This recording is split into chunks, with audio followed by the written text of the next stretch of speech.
Hi. Hello. Hi. Susan, teach us your stuff. Yeah, 1 minute, Elaine. I'm just adjusting audio here. 1 minute. I can't hear everyone well enough. Okay. Yeah. Yeah. What were you saying, Elaine? Teach us your stuff.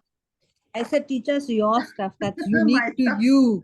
Not detailed class which Aditi will teach us anyway and has taught us. What you do such lovely fun stuff and you're sending people cards and envelopes and all kind of boxes and God knows what all you do. Yeah. Well, teaching is different from doing so many things. But so well you can teach it. Like Aditi said, don't teach, just talk. Talk your thoughts. But done. I'm game. I'll listen. Yep. That's it. I'm just talking through my thoughts.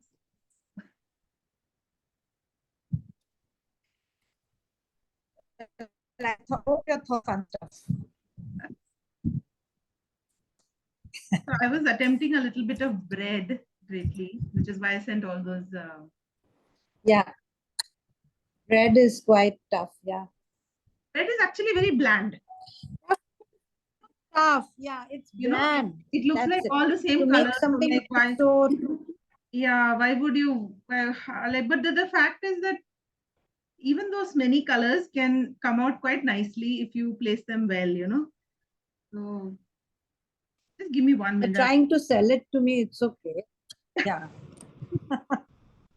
I was thinking maybe you could use bread to make a us fork do or something detailed else. work again. Let's do if you had to make a cartoony or an illustrative bread, how would you do that? That's what I was thinking. I was thinking of something For a that we could put journal. in the kitchen. Like we have so many quotes. That's We the can have kind of give us this day our daily bread, or we can have bread right. rises in the yeast and sets in the waste. We all know that.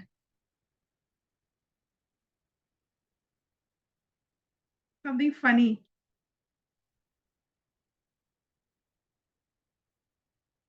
Tuesday login.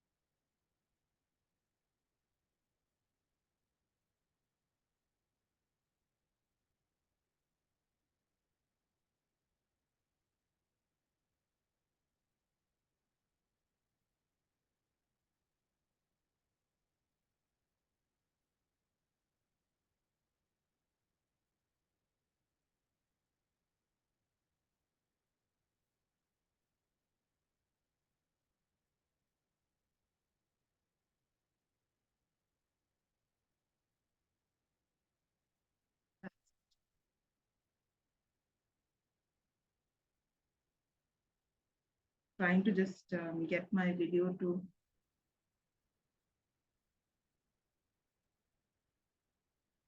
I need to spotlight myself.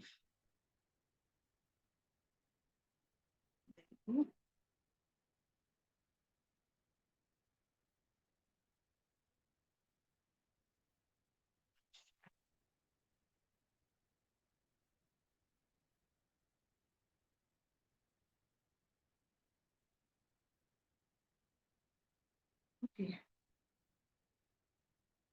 So I'm going to show you some of these reference pictures that I had, which I think I shared in the group. Okay. So one is this bread, which is like a sourdough bread, which a lag in the video. I'm wondering if there's a lag. Yeah. So this sourdough bread, it's rather uninteresting to draw because it's got a lot of these white specks on it, powder on it. And then it has this a lot of brown texture, which is interspersed, like you have powder and brown texture, and really not very attractive to paint, which is why I picked a picture which has a little bit of a setting. That means it's set on our a cloth, piece of cloth. So this would make it a little more attractive than just having a plain sourdough loaf put on a, on a wooden surface, let's say, which almost matches the color of your bread, right? So I took one reference photo like this so that we could illustrate this bread on a cloth and bring out its goodness a little more. Then the second one is this croissant. Now this croissant, the reason again I picked this picture is because I wanted the shadow around it. The shadow around it is going to work in its favor, and by putting that shadow in, this plain, rather orange looking bread is going to stand out a lot more. So we'll try, and if we can, we'll do this with the shadow so that we can get the 3D effect. Okay, so that's one thing I was thinking of.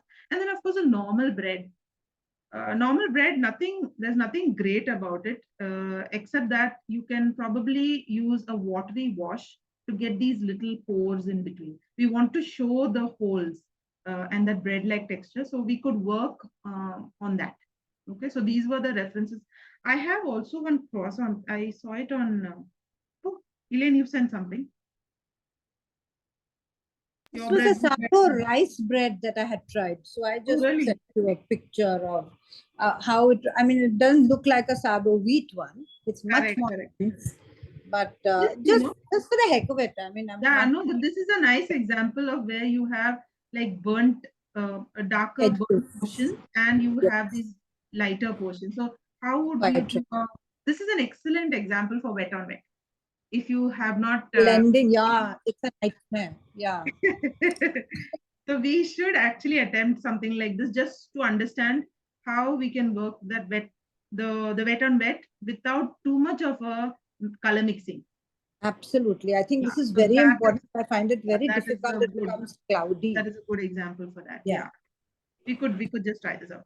So what we'll do then is we can start with a few of our smaller examples on the left, and then reserve our bigger, maybe the croissant over here, where under which we can write a quote, whatever quote you like. Like I said, bread rises in the east, sets in the west, based, or give us this day daily bread, whatever you like. We can, that is up to each individual, but the illustration will be very similar to what will be the croissant we want to. So to loosen up, let's start with the sourdough, and we'll take pen, and I'm using a fine liner, which is a fine liner 0.5, even a 0.5, 0.4, any of those fine liner pens. This is going to be so loose, you don't have to worry about proportions, dimensions. It's okay if the bread becomes too high, too wide. Okay, we are just going to splash some paint on top of it, and that's it. We're not going to worry about proportions in this. Okay, I'm using a 0.5, which is actually quite big. We could use a smaller, but I currently do not have smaller ones. Actually, I didn't carry all my pens to Kerala, so I'm stuck with a 0.5. But if you feel like using a 0.2, please go ahead and use a 0.2. Okay, and we will try and do it in this space here. Okay, so I'll keep my reference in front over here. Keep my screen on. Probably next time I'll figure how to cast it on the screen so that I can, for the next set, show dimensions and things like that. Yeah, okay.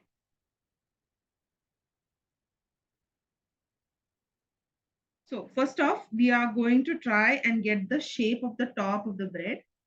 Okay, and this right side of it, which is not covered by any cloth, and then we'll draw the cloth going over the bread. So because we want to get the items that are in front first. Always when we draw, the items in front first. Now, of course, this cloth is in front of the bread, but let's just draw the shape of the bread that is exposed and then do the cloth. Okay. So if I were to draw it here, something like a mound. Let me know if the screen is not visible. You want me to zoom? I can always zoom. I'm sometimes not sure if everyone can see.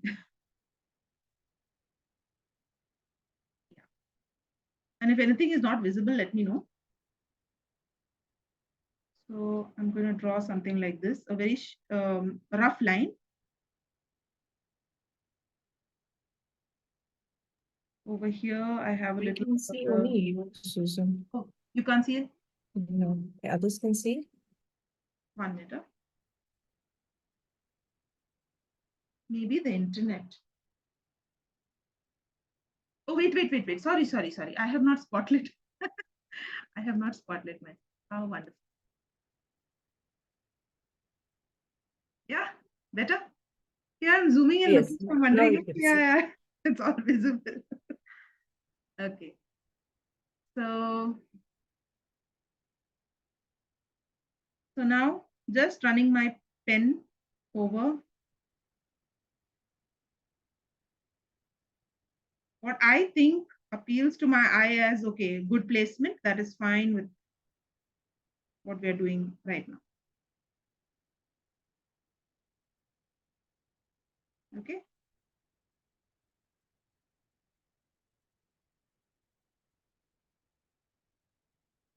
Some kind of a shape that shows the cracks in the bread.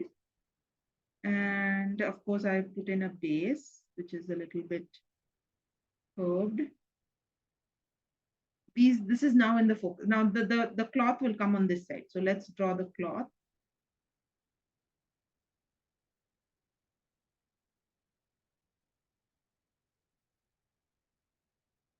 Going downward.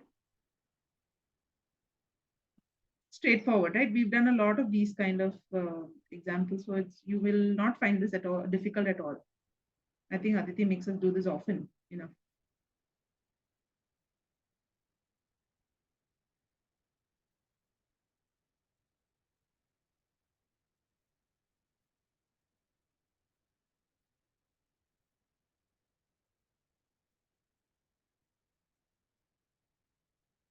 Now this part of the cloth I've kind of got captured. On the other side, I'd like to get this curve going around. I think my proportions aren't exactly right, but that's fine. It's not going to look like a cloth right now because we've not added um, the shadows that the cloth has. So right now it's going to look rather odd, like just a bunch of lines and not the shapes and the contours that we want the cloth to have. That will come when we put the paint. So don't worry about that. General shapes is what we are targeting. I have a shape here where the fold comes in. And the cloth goes from behind. And pen is running out of ink as well. Some little bit of cloth here. That's it. Nothing much. We leave it at this and just this basic thing. Let's try and splash paint, literally splash paint, not worry about the exactness of color, not color, exactness of placement. Now here, don't worry about the white dust is not looking like white dust, not to worry. We'll capture whatever we can. I'm going to use the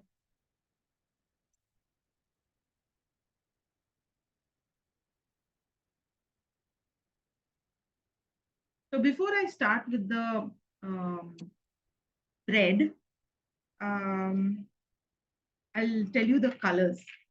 So if you look at the bread here, even though it is largely brown, you see at the base that over here also, there's a quite a vivid orangish yellow. So that for just to get that yellow, we will put a base coat of yellow. Yeah, just so that the yellow stands out when we eventually put other shades. Let's put a base coat of yellow, which is like a gamboge. Okay, so I'm going to take gamboge. A watery gamboge, not very vibrant. A watery gamboge. And let's apply it to the base over here. This is largely where I want it.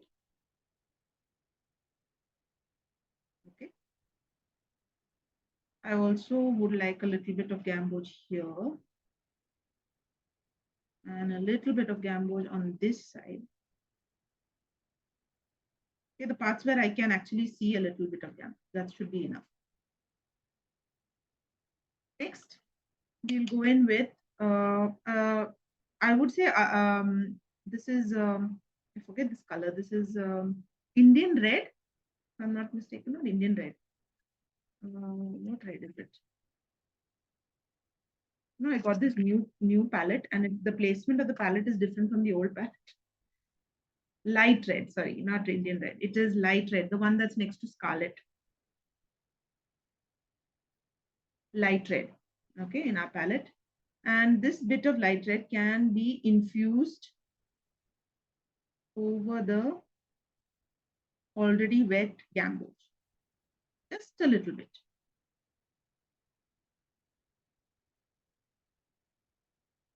If your gamboge is still wet, this will really be nice. It will blend like this, the way it's blending on my paper. It will blend that way. And while this is wet, let's take some burnt umber. Again, everything is a watery wash, not highly pigmented. Burnt umber, and start applying it over here at certain portions where you see darkness. Okay, now the top part, the white that we were talking about.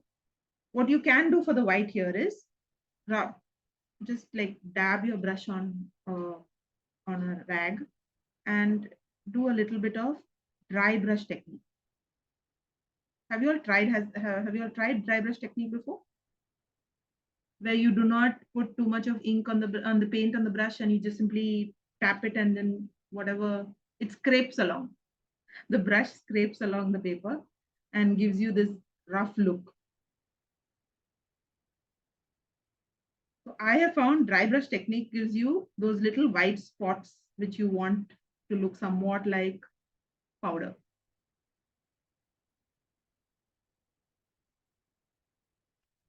Now what's happened here is my bottom has become a little too yellow. So I'm brushing, I'm putting a little bit of the Indian red over here too.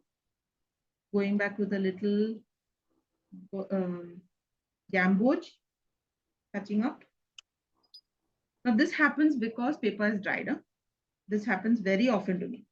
My paper dries super fast, or I move too slow. I'm not sure which one it is. Hey Suzanne, this is Anju here. Yeah. Can you hear me? Yeah, I Suzanne, can. when you use the dry brush technique, did you dip it in any color or just water? The brown that I was using here, Indian not brown, sorry, it was burnt umber. Burnt umber I just dropped in burnt umber.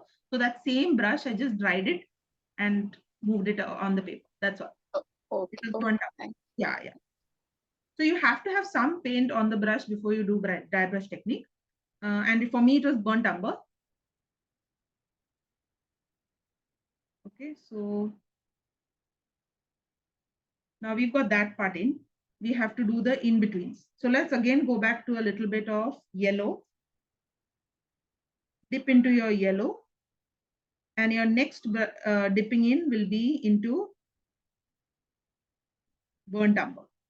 Okay, so keep your burnt umber ready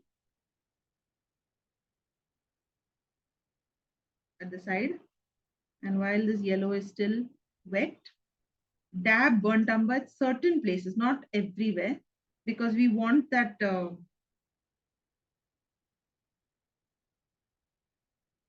we want an inconsistent spread of color.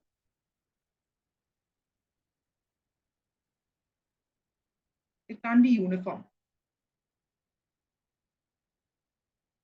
One more thing I have observed is at the top of the very top or the edges of these cuts, you will find a little more darkness than normal, right? Little darker browns than normal. So you can take a little bit of burnt umber only on the tip of your brush, not too much, like not a big thing, and just kind of run that bit over here along the edges, just a bit.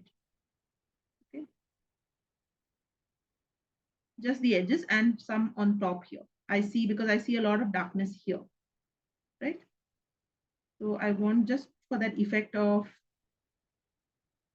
burning along the edges, I'm just putting a little bit along the edge here. And then we leave it to dry. Meanwhile, we'll go on to the cloth. The cloth is very interesting. We are going to be using gray, right? Aditi's gray, which is basically ultramarine blue. And oh, before I go on to these colors, maybe I should just write them down here so that we don't forget what we used. I'm not very good at marking colors the way Aditi is, by the way. I often forget. So please remind me.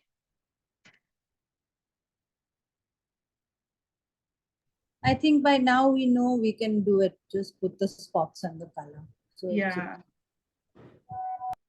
Because we used Indian red today, I'm a little concerned that we should not forget to mark the Indian red. Otherwise, when you say Indian red, you light mean red, light red light. in this, right? Yeah.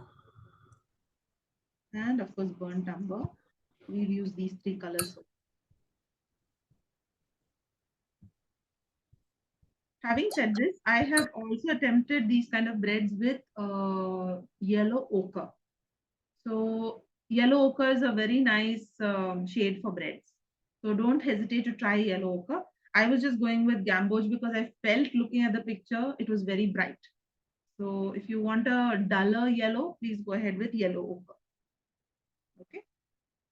All right. Then we have the gray. We are going to make the gray, which is ultramarine blue and burnt umber.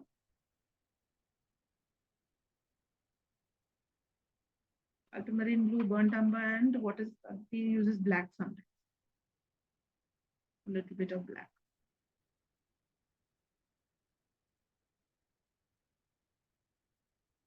Yeah. But we want a wash consistency because it can't be very dark. So just make sure you have a little bit of a wash, quite light.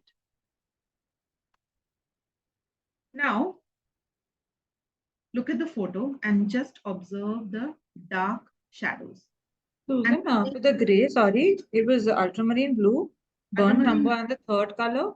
black, little bit of a dot of black, dot of black. Okay. I should see, let me just put this down also. This is the standard gray we use most of the time.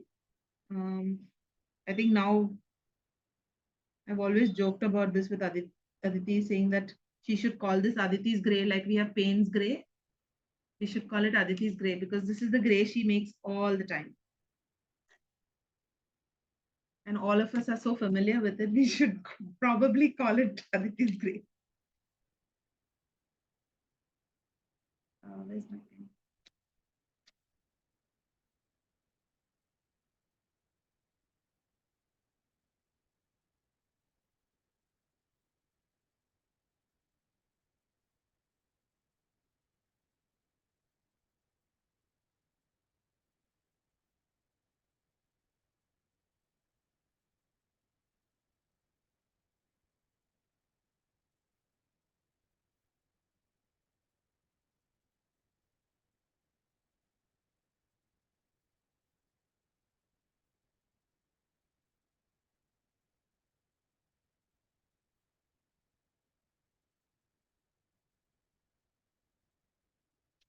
Okay.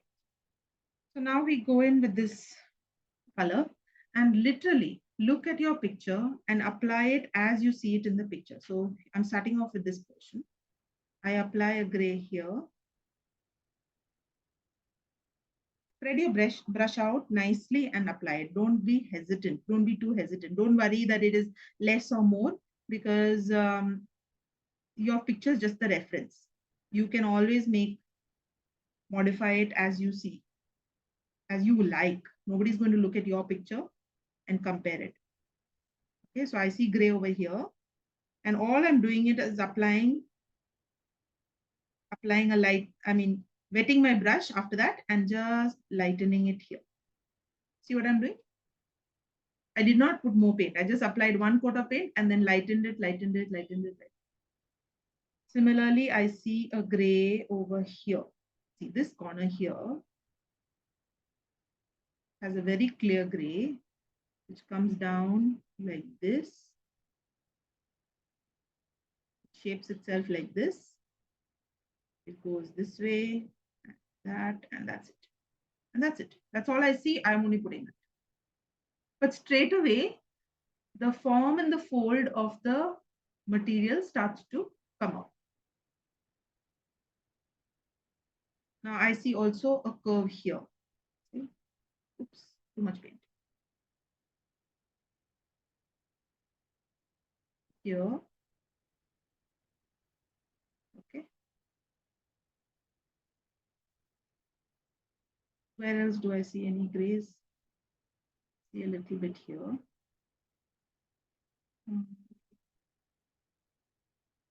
There is definitely some gray under the bread, but this is something you have to just wait to see if your the gamboge and all that has dried.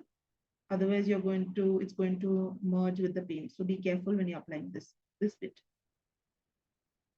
Then I see a little bit of very, very dry, light gray at this portion where the cloth is kind of bending. Okay. There's one more portion I see gray, and that's here at the fold over here. Okay.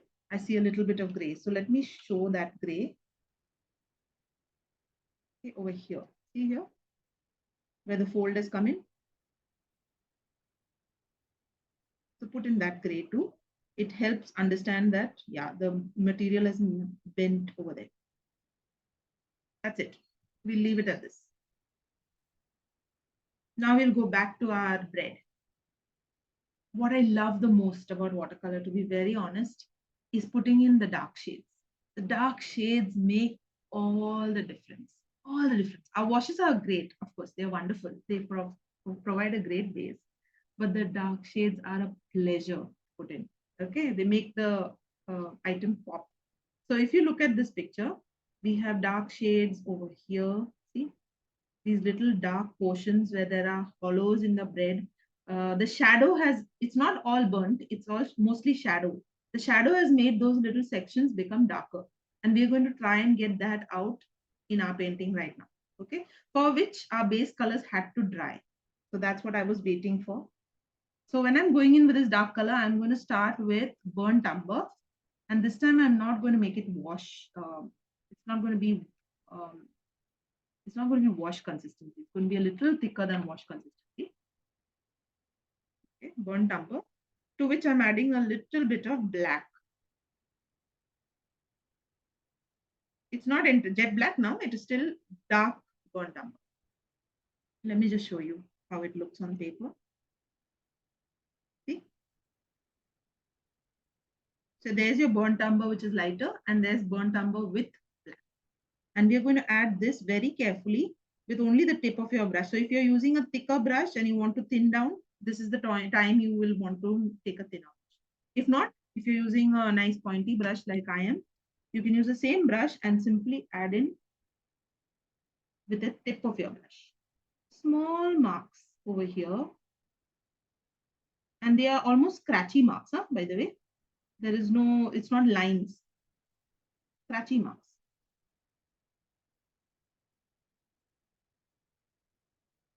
A little bit here. Definitely some here.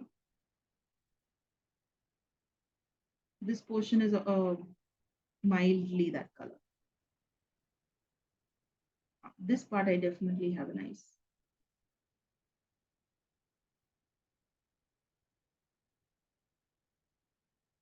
But again, only the tip of your brush.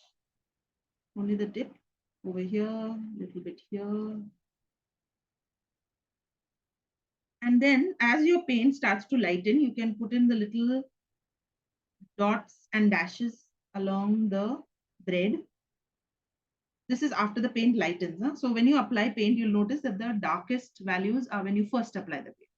But as your paint decreases in the brush, the paint starts to lighten. That is the point at which you can start putting dots and dashes around the bread to show the smaller holes and cavities in the bread.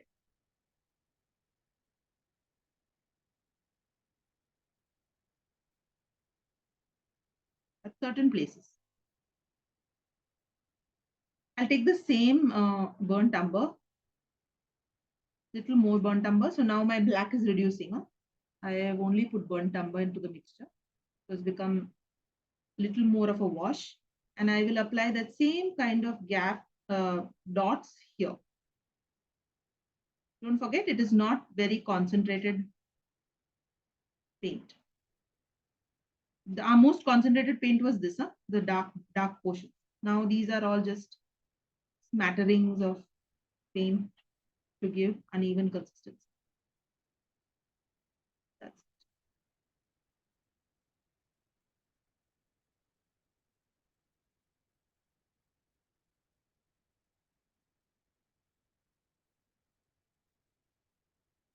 I'm pressing down my brush at certain places because I feel that there is a slight darkness to the brown that is there at certain places. So I'm just pressing down my brush at certain places. But that's it. While we've done this, we will you'll notice that the gray on the cloth has dried. Mostly has dried because it was a wash. So what we're going to do, and this is the quirky detail that makes it really fun. We're going to draw these little red lines. Have you seen the red lines in the cloth? The cloth has certain red lines, reddish pink lines. And we're going to try and add those in because those lines are going to really help show the fold. We want to show the fold, right? And that the shadows are definitely doing it for us, but the lines are going to make it even better. So let's take a little bit of scarlet. For this, I think scarlet, a little bit of scarlet and a little bit of crimson. So my scarlet and crimson, not very dark, not very dark. We still want somewhere like a wash consistency, just a little better than wash consistency. Let me just put that down here. Right. So this is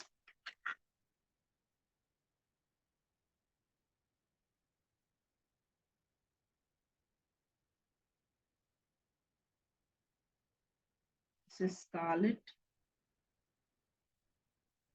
plus crimson.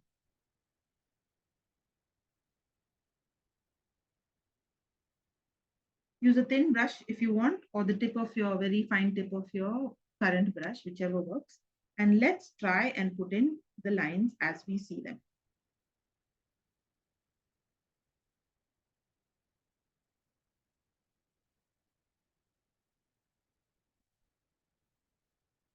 A thin line.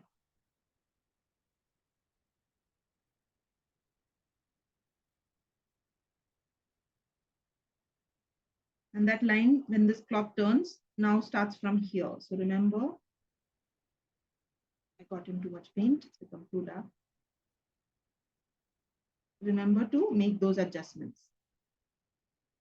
And then I have a line over here. Similarly, if you look at the picture, there is a mild line on top and then one curve over here. Let's try and get all that.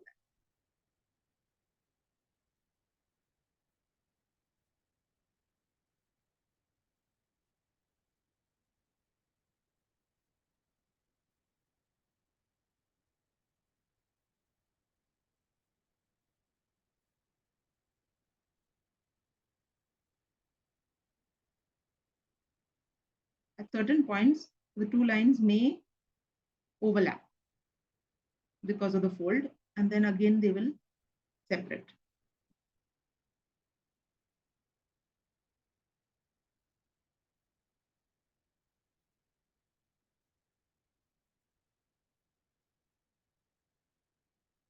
Yeah.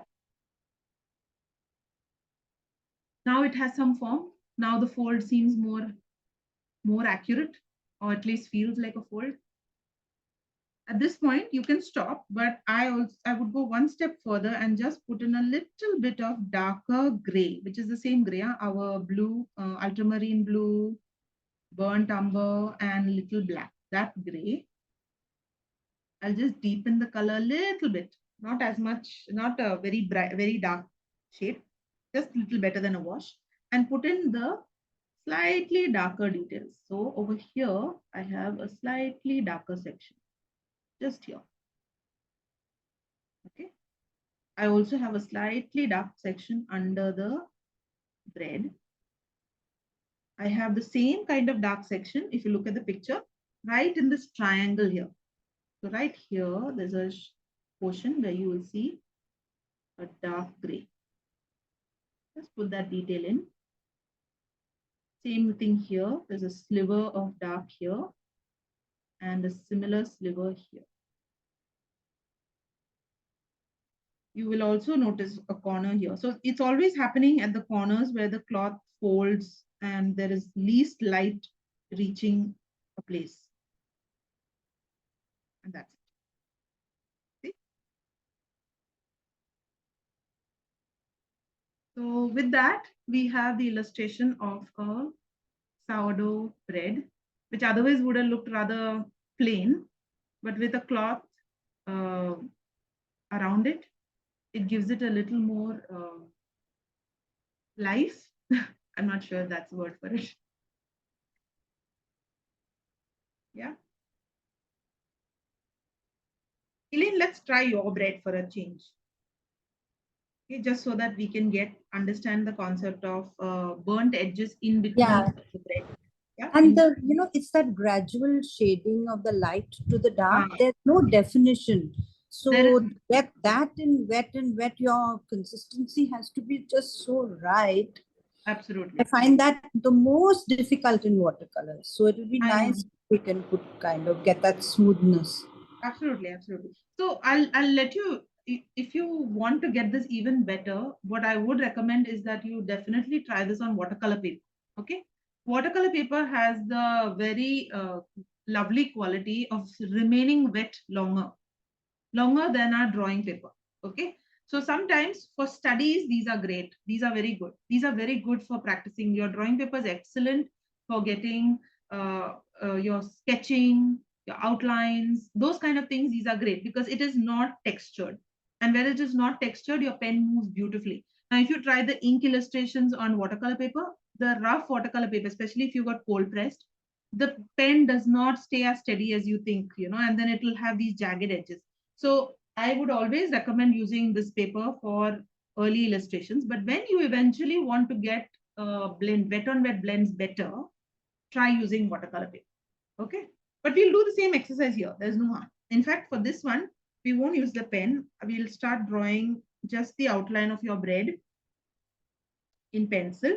And I'll draw it here. Is there any particular GSM in watercolor paper that you recommend?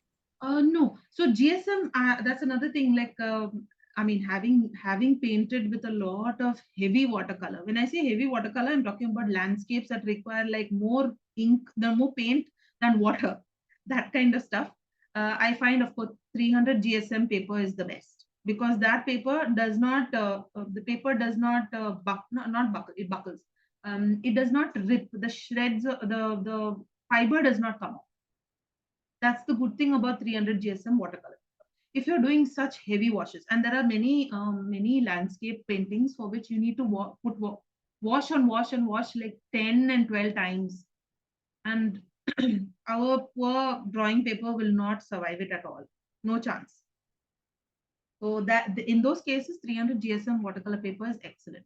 But if you get 200 GSM watercolor paper, those are great for cards. I find 200 GSM excellent for folding. 300 GSM does not fold. It doesn't fold well. So if you're doing cards and you still want a nice watercolor effect, that paper blending of paint properly, but you still want to make a folded card, use 200 GSM. But if you're making a landscape painting or anything flat, use 300 GSM. Okay, so I will just draw the outline of what looks like a loaf.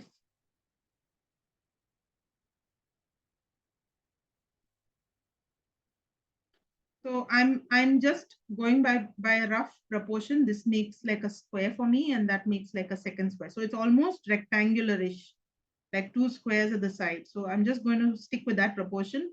Let my eyes do the calculation the way it likes. Now, one good thing for bread as a subject, is you don't have to worry. This is not portraiture. Okay. Slight difference in height and width is not going to change the look of your bread, because that's the nature of bread. This is not going to work if you're going to do someone's face. You can't say, oh, slightly wide and slightly less. And so every slightness affects the resemblance to a person's face. So you can't eyeball it when it comes to portraiture. But for bread, go ahead and eyeball. Now here I'm going to also draw a slight line to guide me with the cracks. And it doesn't matter to me whether it's exact an exact replica of the cracks that Elaine has managed to get here. I'm just trying to showcase the crack. That's it. Doesn't have to be perfect. So whether I draw it or you look at the picture, you understand that this is the crack on the top of a bread. Let me just show it.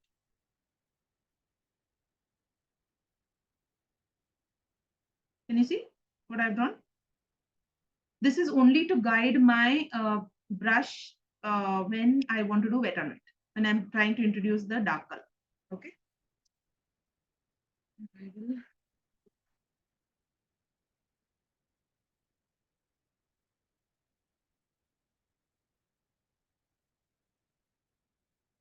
Okay.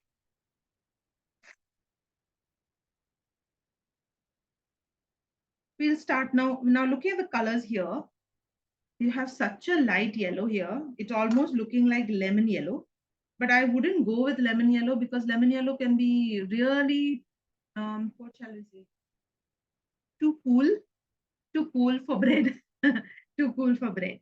So I'll still go with a little bit of gamboge and a little bit of burnt umber, okay?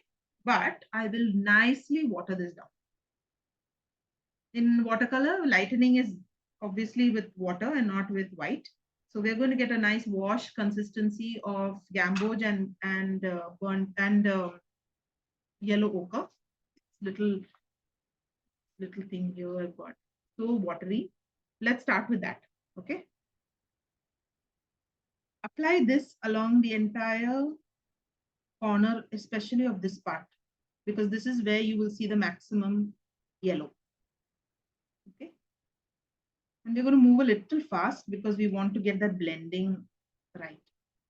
Okay. I'm not applying it all over the bread because I want to go in now next immediately with a little bit of orange added to the same mixture. I had the same mixture here.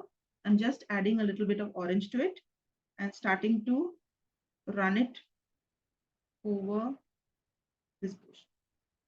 The paint is almost over. Take a little bit more orange. Watery, huh? Absolutely watery. Go over this.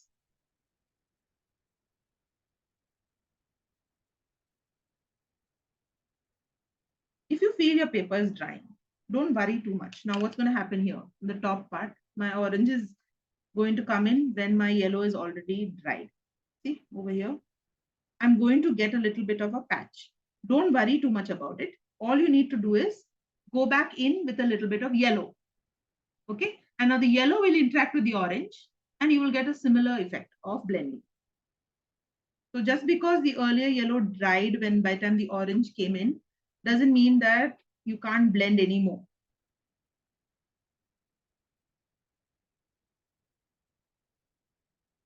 Mind you, this is all still very much at wash level. Huh? We are just applying the first round. But we can already see two shades. I'm going to go back in, get in a little bit more yellow here while my orange is still wet.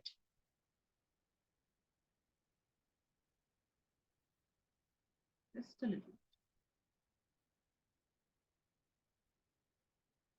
So now we've got two shades. The base color has got two shades. It's got yellows and it's got orange, but very, very much a wash consistency.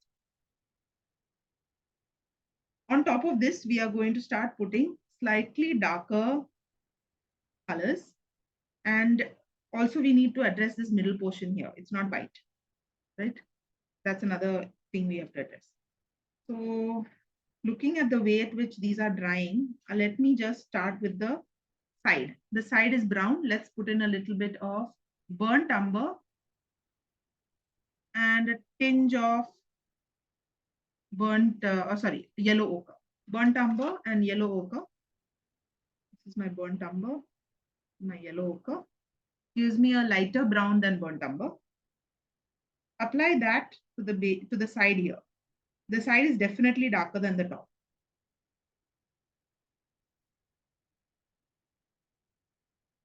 So its wash can be darker than the wash on top.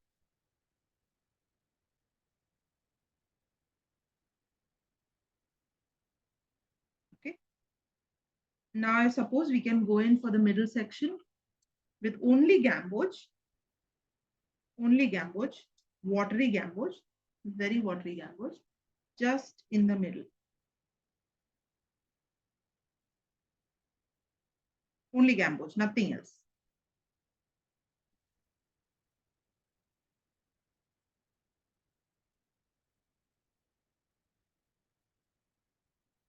Now, Aditi talks of a method where we keep 3 paints ready. We keep gamboge ready. We keep, no, maybe not gamboge. Let's not take gamboge. It's too bright. Let's take yellow ochre. We'll keep yellow ochre ready. A puddle of yellow ochre ready on the side. Now, this is not wash consistency. This is little darker than wash consistency. Okay. A puddle of yellow ochre. I'm also going to keep a puddle of burnt umber ready. Okay. A small puddle, not very big. But again, similar consistency. So I have yellow ochre, I have burnt umber, and a little bit of orange.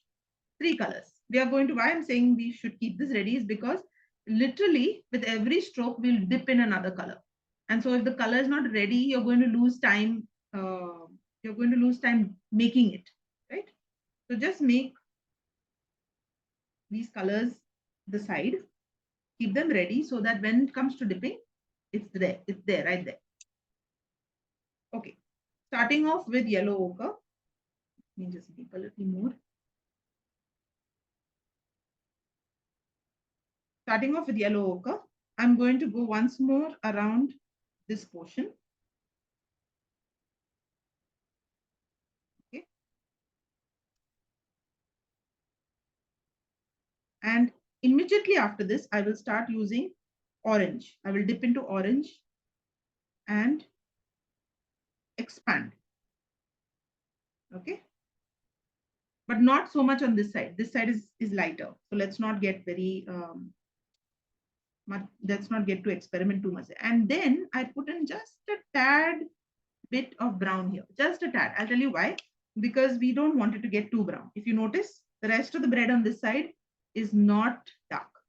We just want the brown to darken the orange. Now I'm just spreading out the same colors that were there. I'm just spreading it along the side. I don't know if this is visible. Same yellow ochre. I continue over here along this edge. And if you run your brush continuously along the side, the color itself will start to lighten. Like I said before, first application is the darkest. After that, it slowly lightens. And then eventually your brush becomes entirely dry. Let's do the same exercise on the other side. Okay. Apply yellow ochre quite liberally over the crack, but along the border. Then go in with a little bit of orange right behind it. Expand a little. Okay. So the blending is occurring. And then take in a dot of brown only at the portions where you feel that brown is starting to show. So over here, for example. That's it. Only at those places. Then wash off your brush. Take that yellow ochre again and finish off all the corners. The yellow ochre is going to blend that brown perfectly with the rest of the colors. Okay. So now your bread has yellow ochre, little bit of orange at certain places, and definitely some brown. Now leave this to dry because our next layer is going to be along the edges. Actually, let's not leave it to dry. No, we want the wet on wet. So let's do one thing. Let's take brown, burnt umber. Okay. Now you're going to take burnt umber quite, what shall we say, thick. Can you see my consistency here? It's not watery at all. It's quite thick, not flowing also, in fact. And take that tip along the edge over here.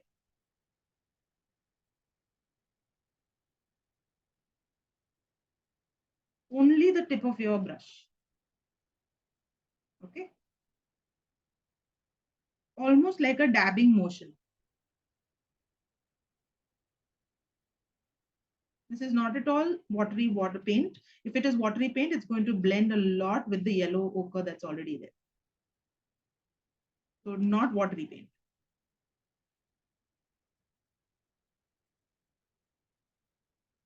Okay, I'm not going to continue here. Can you see that the bottom part is already dried a bit? It's not blending. So let me stop right here. This happens. Go in with a little bit of yellow ochre along the edge. Go back with your brown and touch only the tip.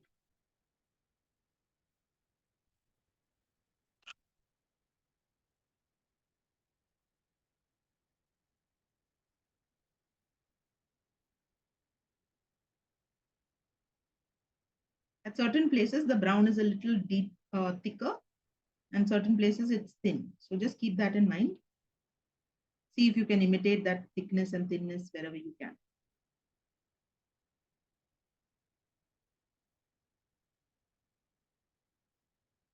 But mostly I would recommend just dabbing, huh? Just small dots dabbed in, no, and your color will automatically move.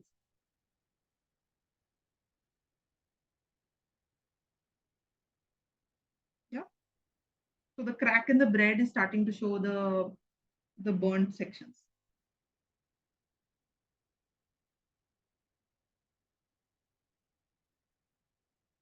Since our bread is already dried, if you take a watery consistency of burnt umber and just apply in certain places here and there, you will get a slightly darker portion on the bread.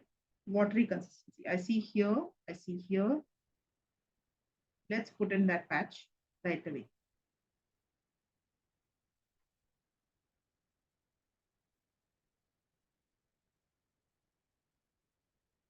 Now, yellow ochre and burnt umber together will give you this kind of a light mixture, which we are going to put on the sides here. Press your brush down, lift it. Press your brush down, lift it. And you will get these kind of lines.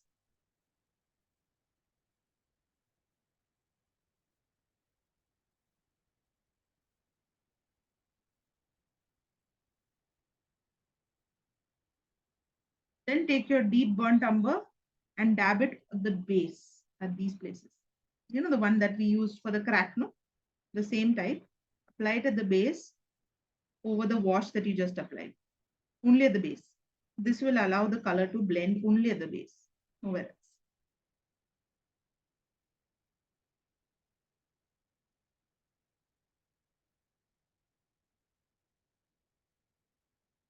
Now with the watery version that we still had of burnt umber and yellow ochre, let's try and put some lines on the inside of our bread, because the inside of our bread has got lines for the cracks.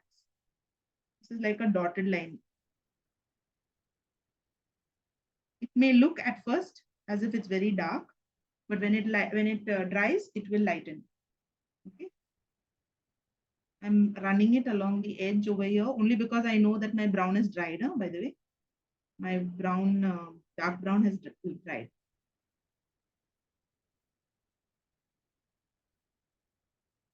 Go along the edges a bit at some places, not all places, some places, and leave that middle line to show the crack.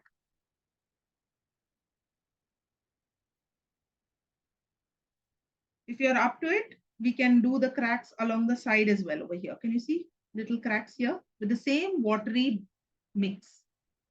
Just run your brush over here and get those cracks in as well. But remember for this, your entire base wash is dry. Without it being dry, it's very hard to get the lines of these crack lines nicely shown. Make sure that it's dry. Don't attempt it if it's not dry. Give it time, give it time. Can you see that these are lightening? See, we applied it, it was quite dark.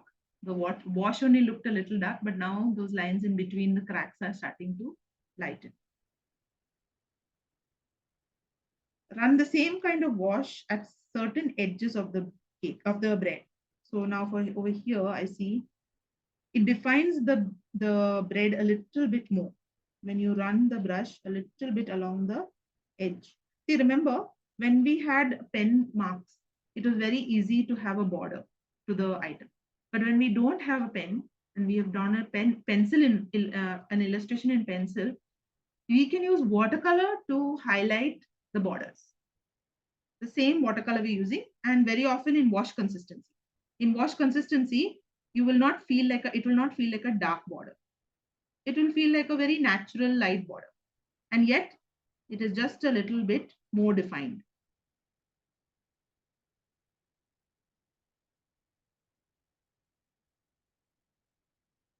For the most part, we've managed to capture the gist of this bread.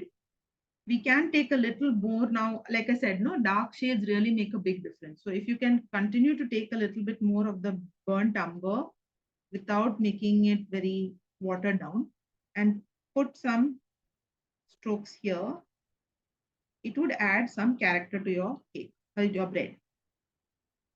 This is also a great chance for dry brush. Take the paint over here, dark paint, dab it on your brush, on your tissue, and just try a little bit of dry brush.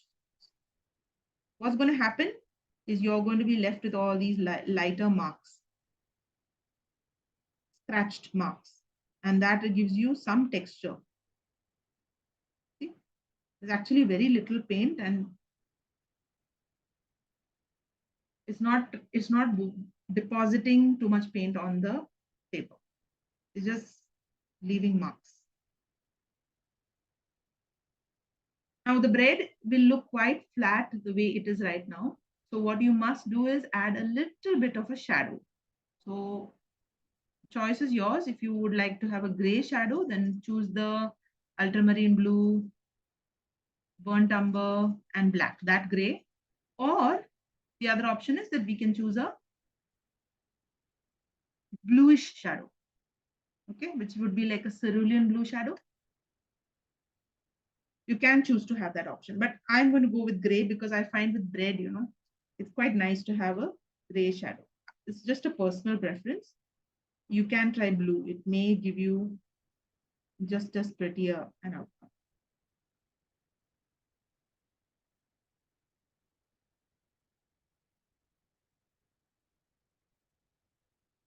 Yeah.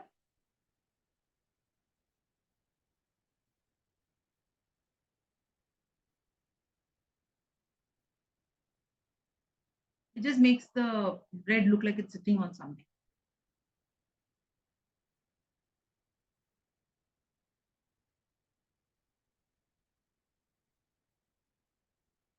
If you are in the mood to sport a baking paper around it, you can do that as well. Huh? That is also quite a nice feel. It gives a nice feel to the bread because it looks like it is something that's made, freshly made. And so it adds to the prop effect. You sometimes don't want just the bread on this.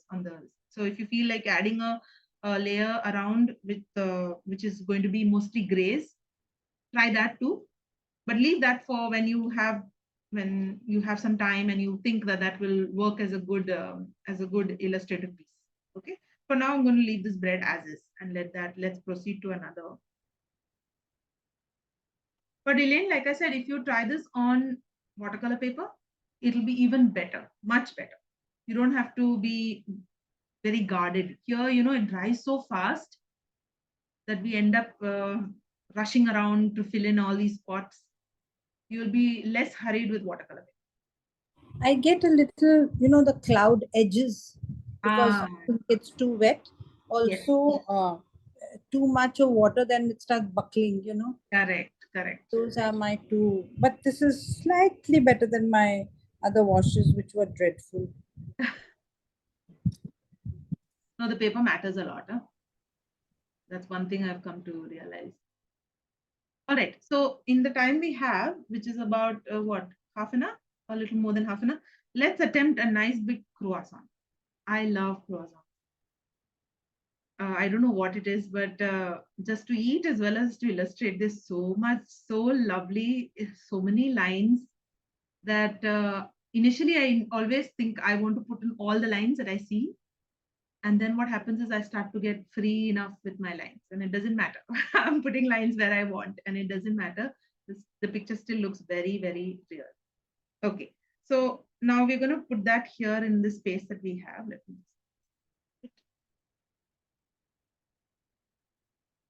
any questions so far? I mean, anything that I'm just running through and not talking about that that is something I have to consider. I don't realize.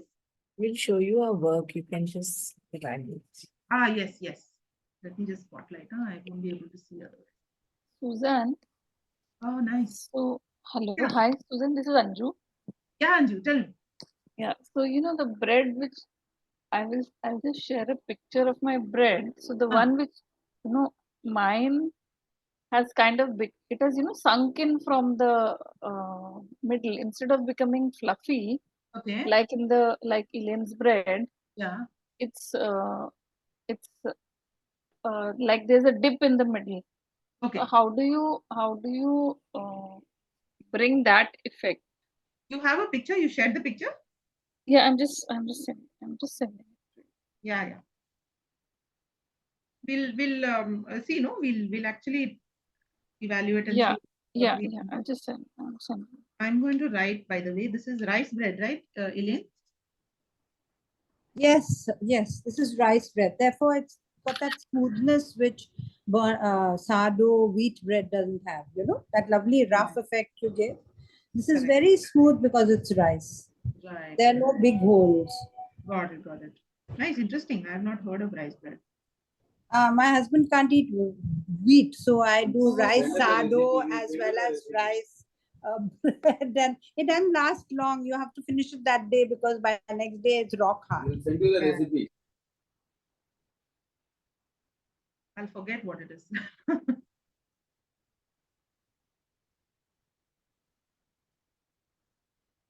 Okay, I'm looking at the wrong chat, I think. Okay. So you're looking at a bread that has sunk. Okay, you're saying your illustration has sunk. Yeah, my illustration. Okay. So we'll just analyze that against the bread. Okay. So if you look at your illustration, now I'll tell you what the issue has been. The issue has been that where you have had to have light portions. Now you have to target the areas that have dark. Over here, there is dark. Okay, right at if you look at my original picture, there is darkness here. There is darkness where the crust is turning brown, really brown. And thereafter, there is a lot of lighter portions. So in your illustration, what has happened is the darkness has kind of overpowered an entire section, which is why it is looking sunk. Because when something sinks, what happens is it starts to fall in the shadow area. Okay.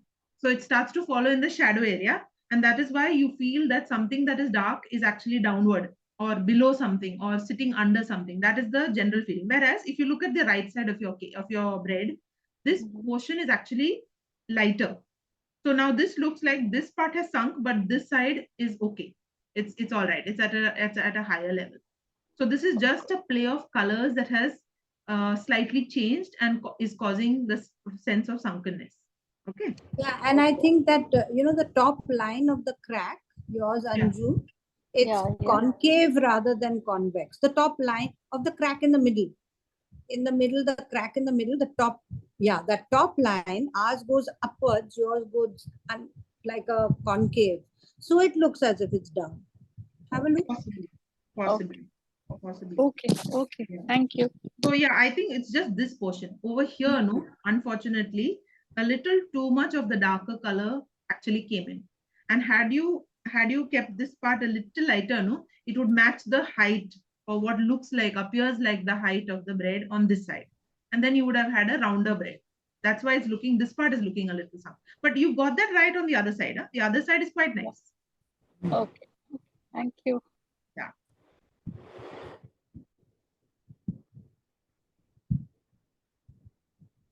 Okay, so getting onto the croissant, if you have the picture of the croissant, we're going to go in with a rough idea of proportion. I'm not going to do it the way Aditi does it because, like I said, this is not a perfect picture of a face or an animal or something that will change completely. We're going to eyeball it still, but we are going to also keep certain proportions in mind. For example, we see a triangle here. Okay, so we want to definitely see some sort of a triangular shape here. And we want to see a similar triangular shape over here at the bottom. Okay. So your croissant has to have some kind of a diamond-like shape, but an angular diamond. Okay. And one more thing that you will notice is this part is slightly bit longer than the part on top. Okay. That's the way the picture is. And so we'll try and maintain that. Try to maintain that. Okay. So here, if you look at the paper I have seen, I have actually drawn a rough diamond shape. Okay. Let me just draw it a little darker. So I'm given myself some kind of a frame. And once I give myself this frame, now all the lines I put on top of it are going to be more accurate and more proportionate. Okay. So I'll start here. Here, there's a bulge. Okay. And we have a line here going outward, wider. Okay. So if you notice, maintain the wideness of your croissant. It is wider on this side, thinner on this side. Maintain that wideness, that shape, as you see it in the picture. So here also, tapering at this end a little bit, but widening at this. You see, I have a slightly wider look. But so my right side is looking wider than my left. Same kind of concept. You take it forward. Go forward. Curve. And put subsequent curves have to match.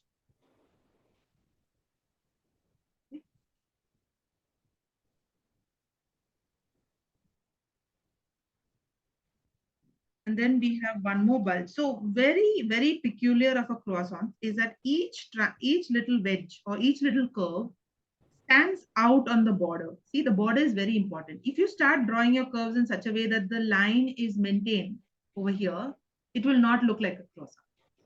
Okay, so what you want to remember is that you have to have these curves along the border. The shape of each of these curves has to be maintained. So even though it looks like a triangle, let the border have these gaps. Okay, that is what you have to make sure that when you are drawing, you do not miss, and don't let it all become one line, one rather curved line. So just keep that in mind when you're drawing.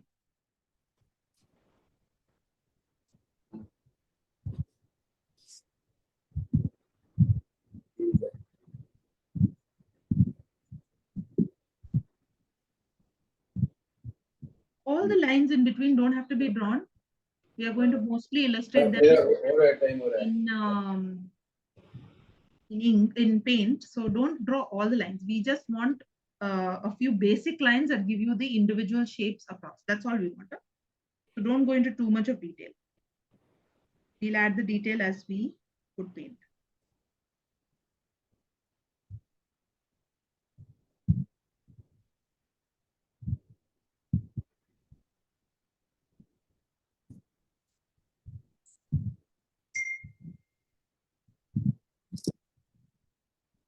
In fact, the last part is actually quite a bit different from the remaining.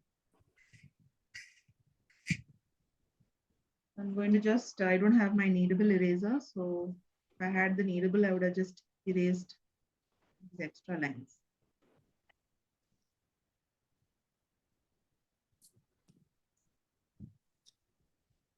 If you have a kneadable eraser, do use a kneadable eraser because I do not like actually.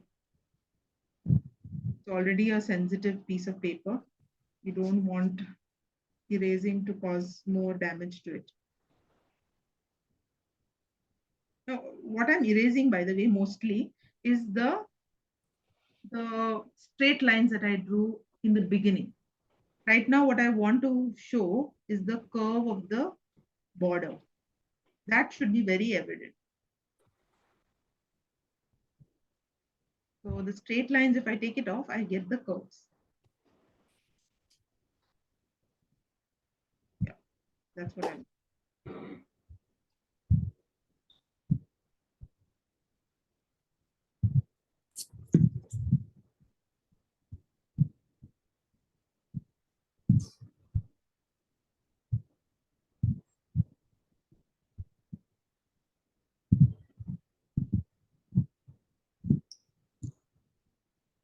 Okay, so let me just show you what I meant by this curve.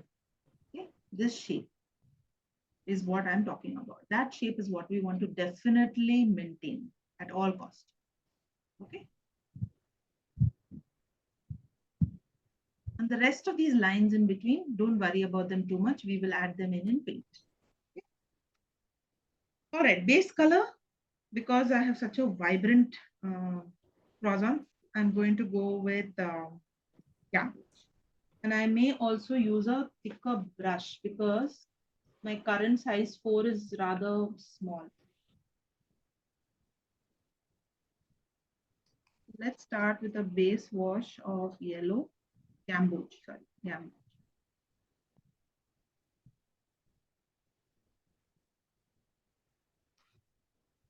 Okay, base wash of gamboge. Flatten your brush so that the paint spreads evenly.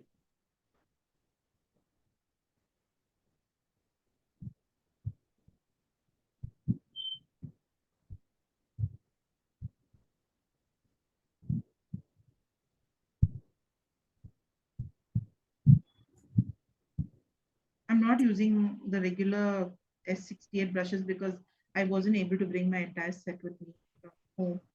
So I'm kind of making do with another brand.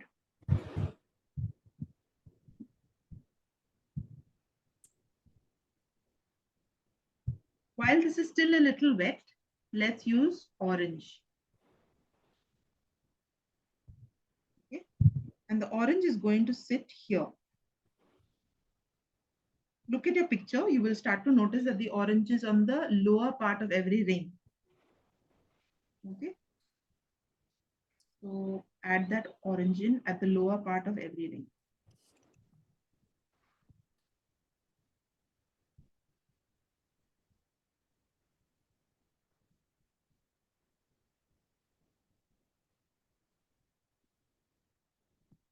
Now, as we get lower, there is less and less gamboge. So you may want to put your orange a little bit more on almost all of your bread. The orange is less and the yellow is less and less visible. So more parts are covered now with orange. So at this stage, can you see that we have more yellow highlights on the top and less yellow highlights at the bottom? Next, I would say go in with light red. In our sets, light red. Now, light red don't apply everywhere. Light red should be more on the edges. Okay. We are deepening that orangish feel and we are only applying. So look at the picture. My point is look at the picture. If you look at the picture, you will see that the edges are darker now than the center. So let's apply the light red at the edges. You can apply a single line over here, separating the two, two sections, and that's it. But mostly we are applying the light red at the edges. See, defining our edges here. Here I'm applying it even more wider here. Light red, by the way. We'll start writing these down. Now with the tip of your brush, try to make horizontal, not horizontal, curved lines with the light red on the orange and yellow that we were doing here. Because can you see these lines starting to form at the lower three curves?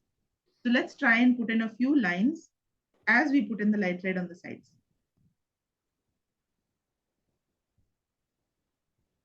This is where the bread is actually folding.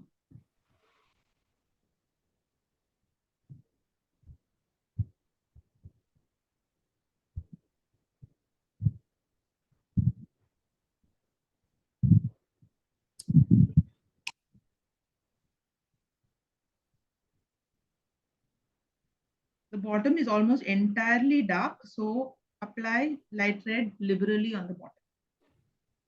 Okay. Now make sure that when you look back at the work you've done, make sure that almost entirely your croissant has a light red outline. It feels like an outline. You've not really put an outline, but because we have applied it on the edges, it starts to look like there is a light red outline. Okay, next color will be burnt umber. Now, by the way, when I'm mixing these colors, I am not really mixing them separately. When my light red gets over with a little bit of light red that's there, I'm just simply putting burnt umber on top. And thereafter, as I put more burnt umber, it becomes almost entirely burnt umber. There's almost no remnant of light red. So that's what I mean by I'm okay taking the next color, but technically I'm applying it over the earlier color, or I'm placing it in my even in my palette over the earlier color. Now there'll be very little burnt umber to be applied on the top part. Very little. Simple lines, thin lines at certain places where you see darkness. You know, you see these thin lines over here in the portion which should have been yellow.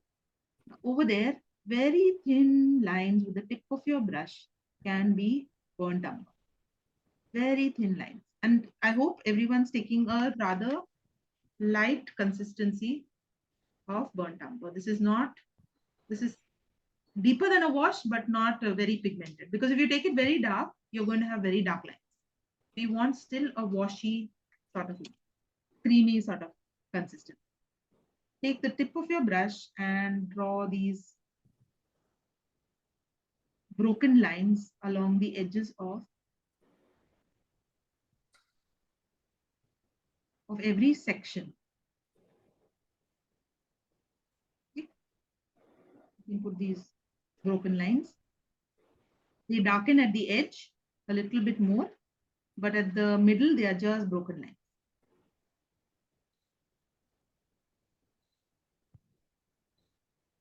At the edge, they become a little bit more dense. So don't worry about putting that denseness. Huh? Please go ahead and put it. Similarly here. See? Broken lines. And at the edge.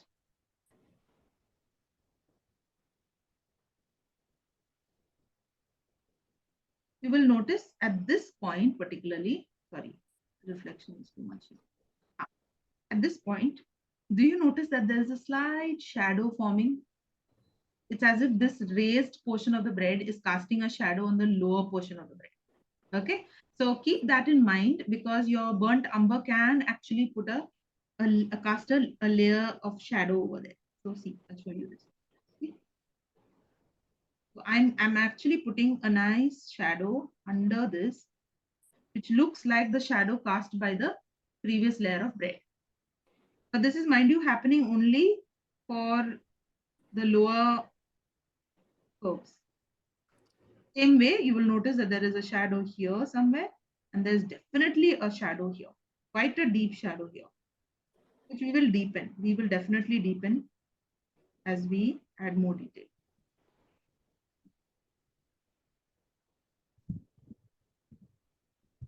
Shadow is here.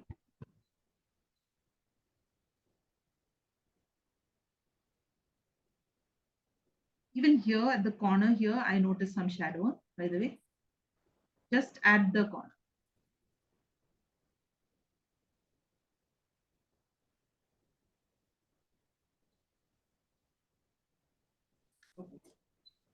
The basic kind of washes on the croissant are done. Now we will take the same colors we have used. Okay, we are going to take a little bit of orange, mix it with a little bit of light red, and make this slightly a wash consistency. Slightly. You could put a little bit of just a dot of scarlet. Now, what this is for the scaly portions here. Now, if you look closely at this bread, you will notice that there is a shine in the center. This is where our yellow is going to not be at all. At all. We are simply going to put some scales on the bread, what looks like scales or patches, but we are going to leave the center shining. So remember when you're applying paint now, not to cover the yellow on the middle portions of almost all the slices, of all the curves. Okay. My network is low. Hold on. Is everyone able to see me?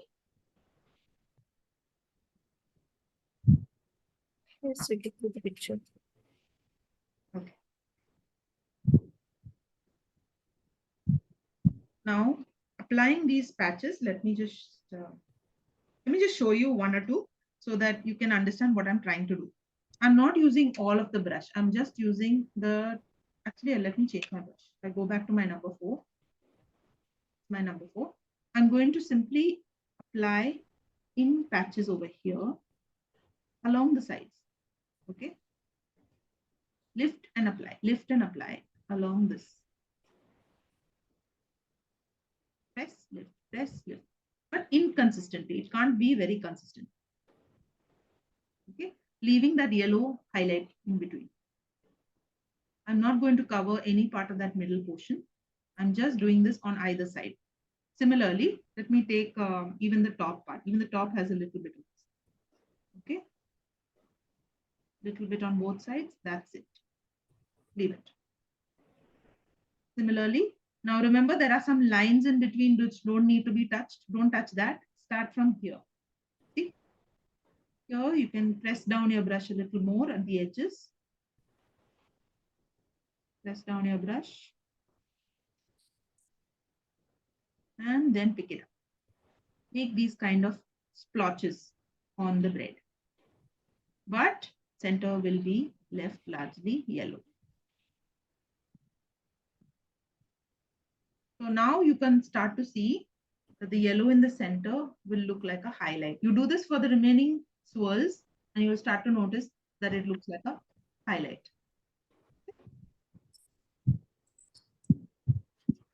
Same color, it's basically orange and light red and a little bit of scarlet because I want that redness seems to be there in the photo. So I just want to make sure that we have a bit of redness. Okay. Now here, if you notice, here again, there are some swirls which we have to draw later. But let's start putting in these red lines. Reddish looking marks. Towards the end, you can barely see the cracks. You can only see big splotches of red. So just remember to make those rather big and be patchy only in the center. And here there are lots of lines.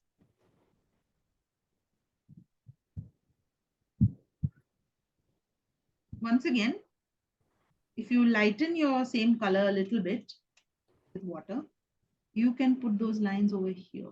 See?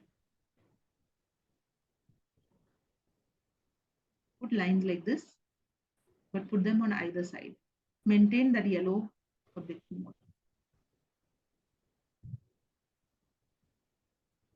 If you're making more paint, please go ahead and make it a little darker because in the next part of the swirls, we don't want very light.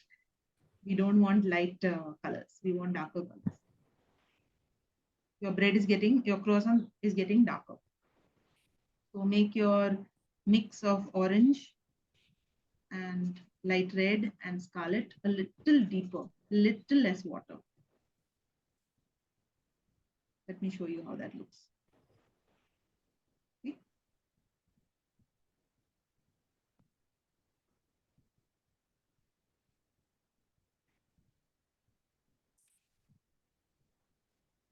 It's starting to get darker because I've used less water.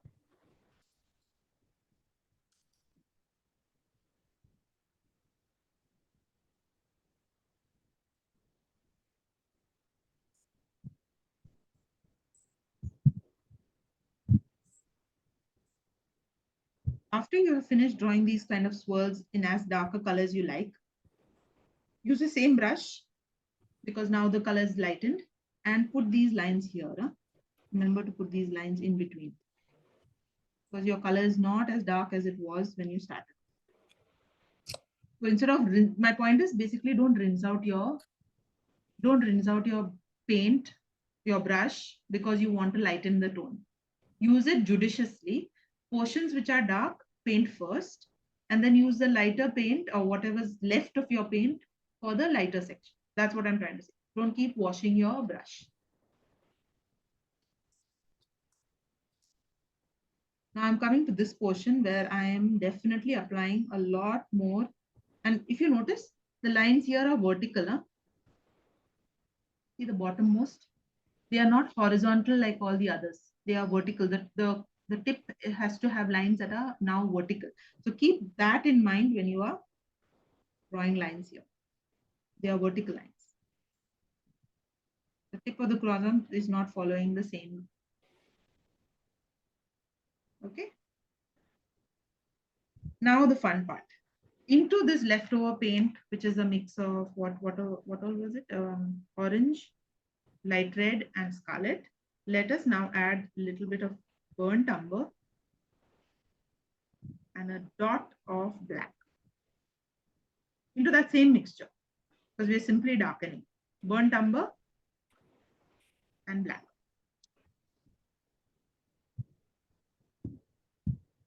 And with that, and only the tip of your brush, only the tip, we are going to add a few spots here and there.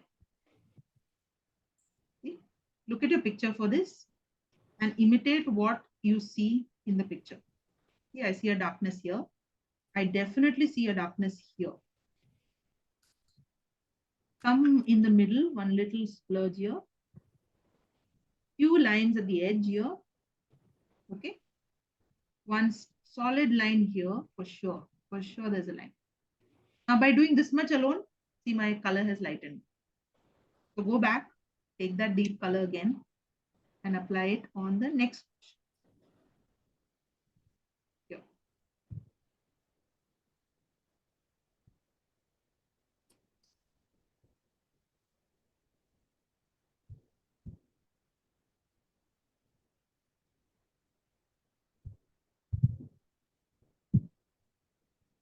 I think I have forgotten to put in a little bit of color here. I see a lot of patches here that are not painted in. I should have painted it a little more patchy.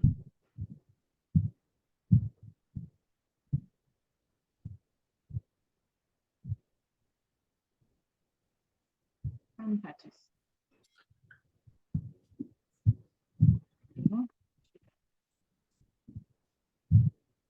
Think back from your work occasionally just to see if it is looking the way you want it to look. This is something you have to do regularly. This is like me, you'll end up forgetting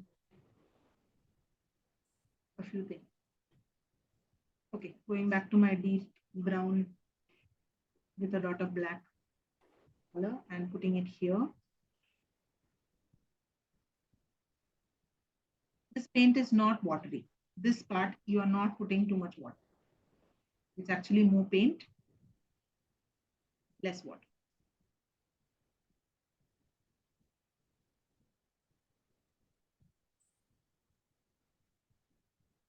Now this portion, in fact, on the top, I don't see anything dark. So I'm not going to bother with taking this color there.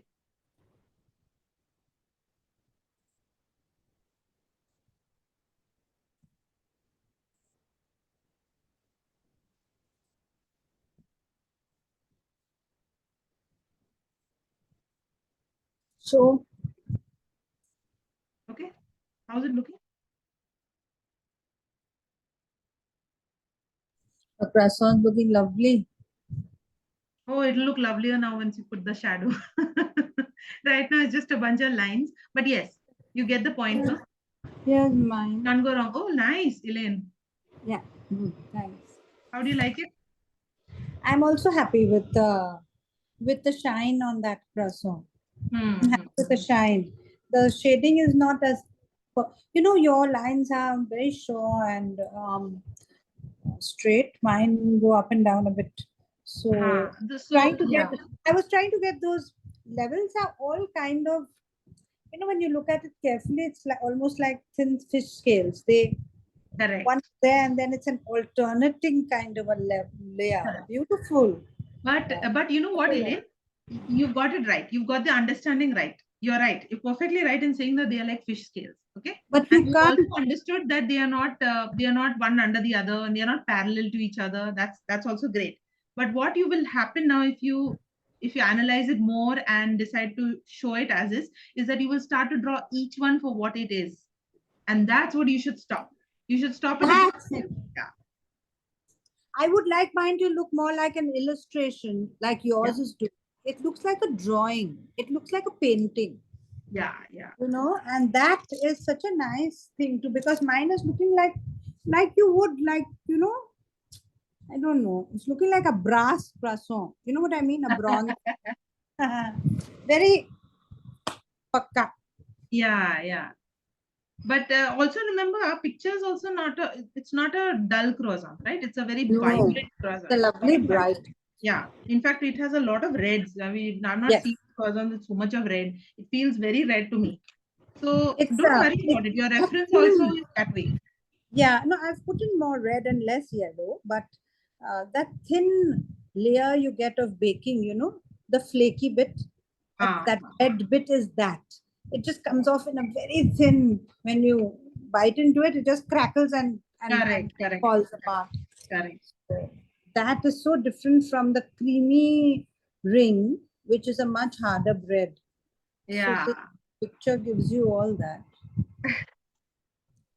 So the last part we'll just finish off is the shadow. And for this, I am going to mix my standard gray. Aditi is gray. Yes, Aditi is gray, and we are going to make it slightly deeper than we normally do for shadows. Normally for shadow, we put it at a wash consistency, which Yeah. is light. We'll go a little deeper than that. Okay, so if you feel like testing it, do test it because I wouldn't advise putting it if you're not comfortable putting that dark shade. Okay? What I would do is just test it on a piece of paper that is rough sheet, and just see that the shade is as you want it. Now, this, for example, is a bit too dark for me. Okay. So I will want to water it down a bit and see whether I can get a. Yeah. This is what I'm looking at. It's darker than my regular shadow, which is what I used here, but it is not as dark as the other one. Okay. So get So that. this is going to be a very sharp shadow, right? Yes, yes. We are going for a sharp shadow. That's the whole point. We are not going for a very light shadow. At the same time, if it becomes black, it is going to look horrible. Yeah. So this is the part. Now, freehand is how you're going to apply a shadow. We're not drawing a boundary. You're going to look at a picture and freehand draw an outline that looks similar to what is given to us in the picture. Don't worry about the shapes. Okay, so it starts somewhere here. It goes this way, curves a bit, and then you have it coming here. Now, from this side, it is a little thinner. So keep that thinness. Again, it has a curve showing that the croissant has curves.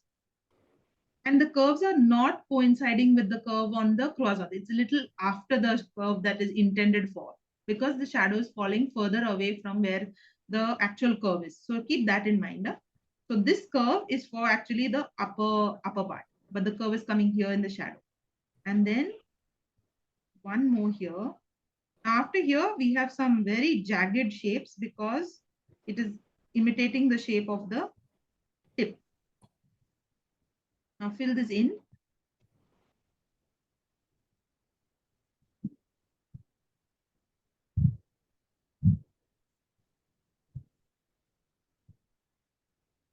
This is darker than anything we've done before in terms of shadows because we always are used to putting a very light shadow. Yeah. Quite drastic. Yeah, it is quite drastic. I know. And And it it's will looking look as like if it's got a pool of gray water underneath or something. correct. That is yeah, is definitely what it will. So that's what I'm saying. We will end up in putting very light shadow and then having to go back in and put several more layers. But this shadow is not your usual shadow. Okay. One more thing with a shadow like this is that you should not stop at this point. You have to take the same, if possible, like a mix of burnt umber and black. Okay. And after this whole thing has dried, now the shadow has to dry because shadow is definitely has to dry, but your croissant is definitely dry. Okay, it's already dry. Otherwise, it would have blended with the shadow. Now you wait for the shadow to dry, and with the burnt umber black mix, which is not wash, it is nice and thick, and the tip of your brush, just the tip of your brush, go over the border of your croissant, which is touching the part which is touching the shadow. Okay, and this has to be a very thin line because the moment you make it a thick line, it will look like you've actually put a border, like a big thick border. Don't put a big thick border. Okay, but I'm waiting for this to dry, and so I'm going to just, while I'm waiting, let me put some lettering. If you all have a brush pen, I have a brush pen. I don't know if any of you all are carrying I have brush. a brush pen, but never used it, Susan, because I'm not in control of it at all. Okay. I'm just trying to do some modern lettering.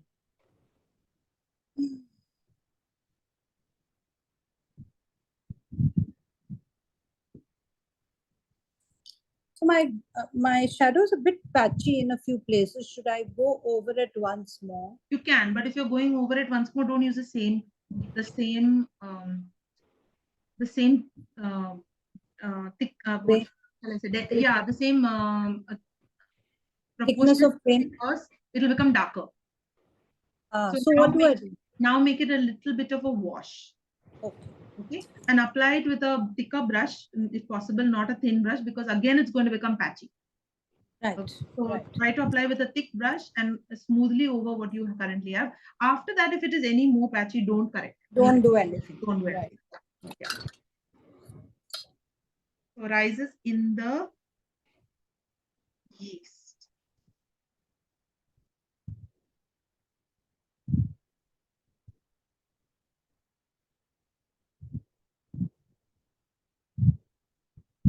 And that.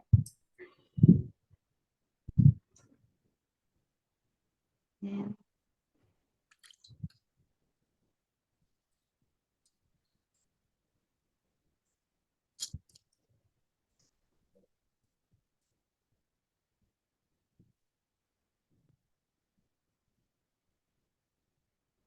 I'm just going to take my normal brush pen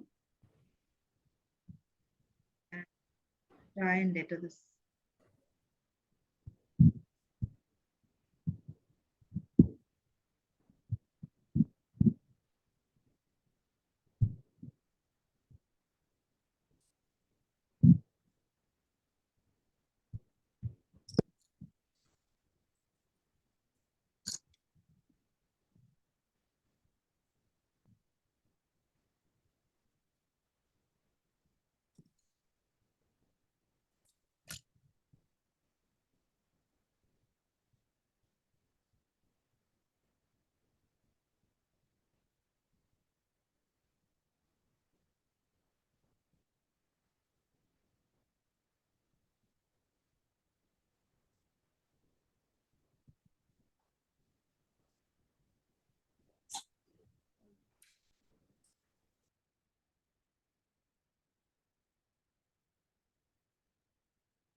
since my shadow has dried, I'm going to go back in with that mix that I was talking about, burnt umber, concentrated burnt umber, and concentrated black. Very little water to it. And very thin brush or the tip of a fine tip of a normal brush, whichever works for you. Just be careful to apply a coat along the bottom.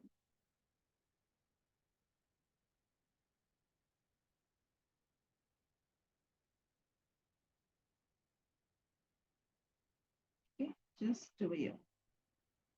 It can be broken. There's no this thing that it has to be a perfect single line. It can be slightly broken, but it defines your base and separates it slightly from the shadow. Lifts it off from the shadow, in fact. You know what? I'm liking that color a lot, and I'm going to just put 1 or 2 lines of it here, because I see that the deepness of that color, this black and burnt umber, it's quite pretty. You can put it here or there for a few dark shadows. Here particularly. See? Okay. And that's your croissant. I don't like my pencil marks here, but I will remove that later. Oh, it is not supposed to be that way. It's supposed to be. You have to define what rises in the east. That's okay. The croissant. It's very much sets in the waist. So much butter. Totally, totally. Tell me about it.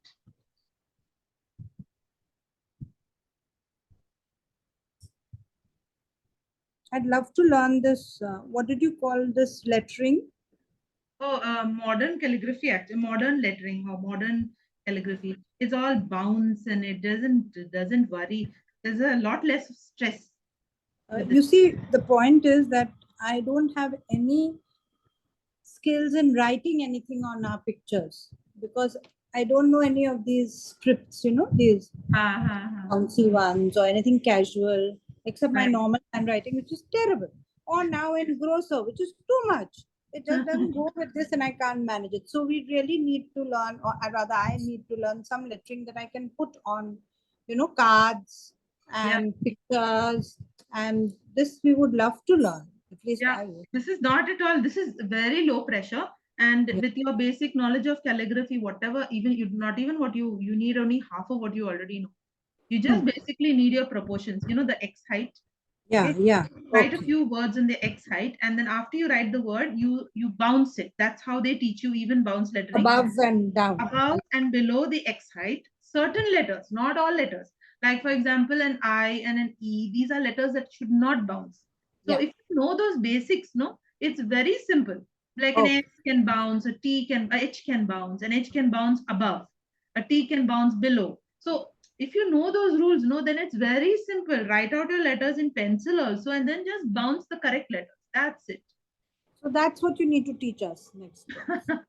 We'll do a session. So how's everyone's bread looking? Let me just remove the spotlight or let it bring Elaine to the. Oh, nice, Elaine. Quite nice. Quite nice. Anyone else? Or am I missing something? Your page is looking lovely, Susan. Have a look at that page. Yeah. Janita, you finished yours? Oh, very nice, very nice. What's that side, Janita? You've written a big epistle out there.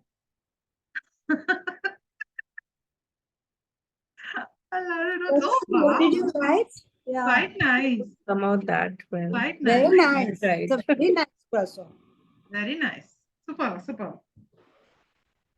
Good. This was fun. Have you spotlit your bread? your page? No, I had Please done do. it before, but let Yeah, me just do it once more. Fine. I don't seem to be getting. I'll Now I. take a photo of this. One sec. Lovely. Very nice. The page is a little wonky. I think my everything set up, I'm just getting to figure this out. Hopefully, by the time Aditi returns, I'd have got some sense of. Very nice. But yeah. So if you all are trying anything else in terms of other breads or any pastries that are like this bland colors, what we would consider colors that overlap with each other and really don't show much scope for painting, please do try them out. Yeah.